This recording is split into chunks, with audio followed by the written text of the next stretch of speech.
आधी सावध व्हावे. कधी सावध व्हायचं? वेळेच्या अगोदर आपण जाग होतो, पण कधी? वेळ निघून गेल्यानंतर. एखादा माणूस व्यसन करतो, वाया जातो, आणि मग मरणाच्या दाराजवळ आल्यानंतर त्याला वाटतं लका आपण प्यायला नाही पाहिजे होते. म्हणजे अगोदर सावध झाला असता तर भगवान परमात्म्यानं आपल्याला नरदेह दिलाय. कशासाठी? देवे देना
देवे दिला देह भजना गोमटा.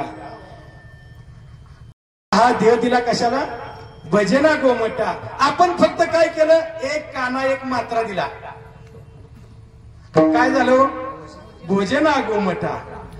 देवे दिला देह भजना गोमटा. आणि म्हणून तर नामदेव महाराज सांगतात मरणाआधी सावध व्हावे, कीर्ती करोनी मरावे. स्वरबंद पडलाय. मरणाआधी सावध व्हावे, कीर्ती करून मरावे. कीर्ती करायची म्हणजे नेमकं काय? तुका म्हणे एका मरणेची सरे, उत्तमची उरे कीर्ती मागे.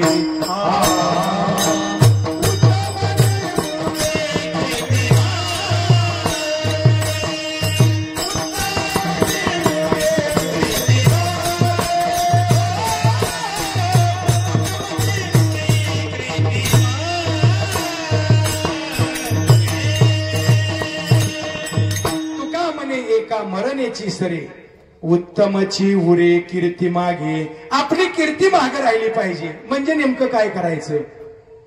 आपण मरणाच्या अगोदर सावध व्हायचं. आणि मग नामदेव महाराज दुसऱ्या चरणामध्ये सांगतात जन्म घालवू नये वाया, मानवाची उत्तम काया.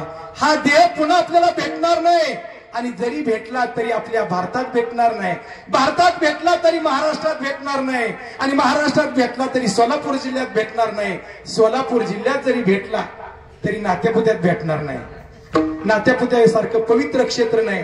याच मार्गाने माऊली निघतात, याच मार्गाने जगद्गुरु तुकोबाराय सुद्धा आपल्याला याच तालुक्यामध्ये भेटतात. म्हणजे किती भाग्यवान. आणि सगळ्यात भाग्यवान हे घर आहे बघा. आज प्रथम पुण्यस्मरण आहे काकांचं, आणि दुसरा आज खास दिवस कुठला आहे? दत्त जयंती. काय योगा योगा आहे. भाग्यवंताच्या घरीच असा सोहळा आपल्याला बघायला मिळतो. भजन कीर्तन कुठं होतं? जे भाग्यवंत आहेत त्यांच्या इथं. भाग्यवंत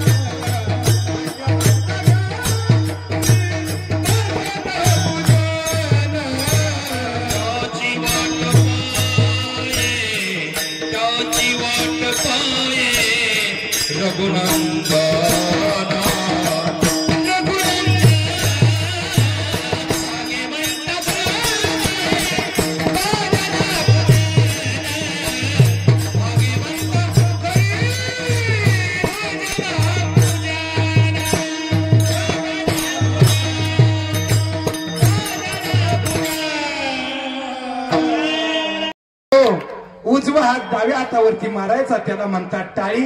टाळी वाजवल्यानंतर हे उड्या मारणार, नीट गाणार सुद्धा. तुम्ही म्हणाल मग आमचा काय फायदा आहे? तुमचा सुद्धा फायदा आहे. आपल्या शरीरातील 72 लाख नाड्या शुद्ध होतात आणि आपण वाजवली टाळी तर माणसाच्या जीवनातली चेहऱ्यावरची खुलते कळी. आणि तुम्हाला ह्यांना लय काळजी आहे तुमची. हे वाजवतात टाळ म्हणून तर या धर्म परिवर्तन मनपात येत नाही काळ. विठ्ठल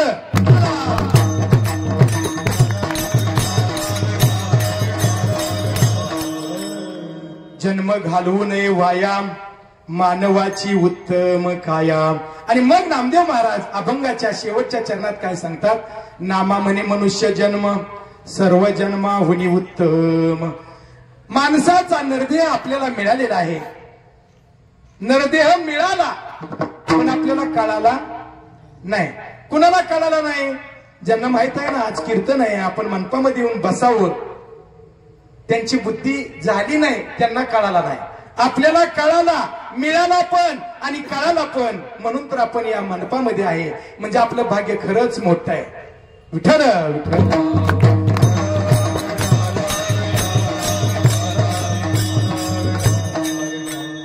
आणि मग या कार्यक्रमासाठी आवर्जून उपस्थित असणारे आमचे परम मित्र,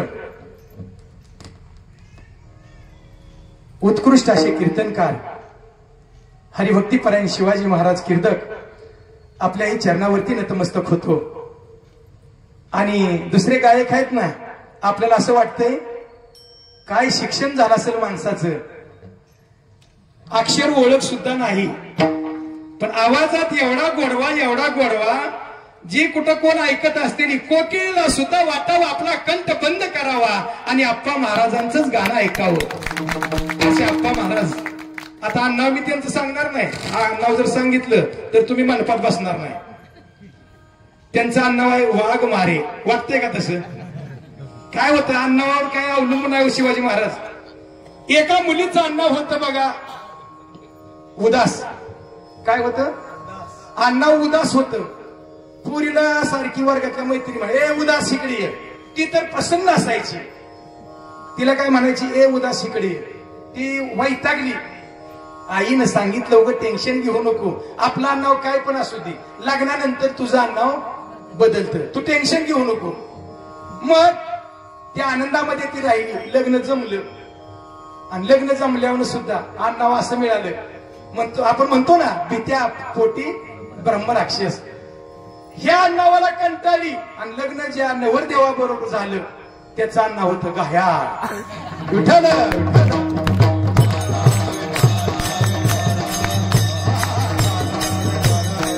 तसं आप्पासाहेब तुमचं वाघ मारे जरी असलं तरी ही लेकरं तुमच्या कुशीमध्ये सारखी असतात.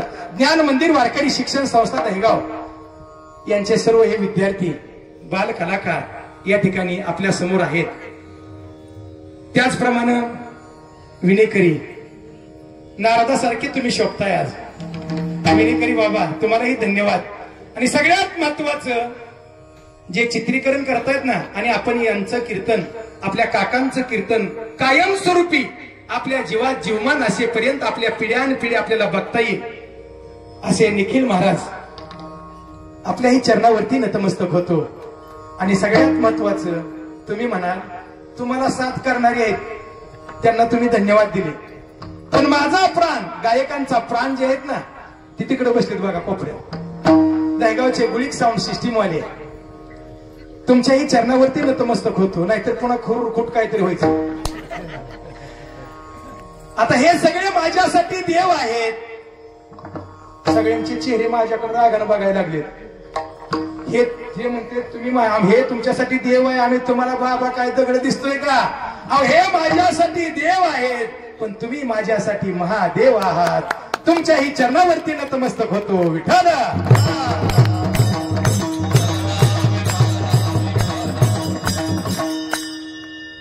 काकांना जाऊन 1 वर्ष झालं.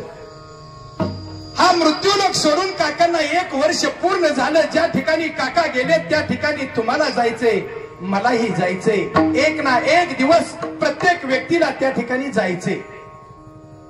मग जायचंय तर मग काय तुम्ही म्हणाल मग एवढा 8 तास कशासाठी करायचा उगं टाळ वाजव भजन कर एवढी माणसं बोलवा जीव घाला प्रसाद द्या एवढा 8 तास कशासाठी करायचा तर यामध्ये सुद्धा प्रकार असा आहे पुण्य करणाराला त्याला पण आपलं कर्म चुकत नाही आणि पाप करणाऱ्याला सुद्धा आपलं कर्म चुकत नाही फक्त आपलं कर्म चांगल्या मार्गाने जावं आपल्या हातून काहीतरी दान व्हावं या निमित्ताने या शिवेचं आयोजन केलेलं आहे मग काका गेले तिथं तुम्हाला जायचंय मला जायचंय मग असं गेले कोण कोण अहो भरपूर गेलेत संत गेले भगवंत सुद्धा गेलेत गेले बहुत बळाचे गेले बहुत काळाचे गेले बळवंत गुणवंत आणि मी हनुमंत तुम्ही सगळे ज्ञानवंत सगळे जाणार आहे भगवंताकडे म्हणजे प्रत्येकाला जावं लागणार आहे येत नाही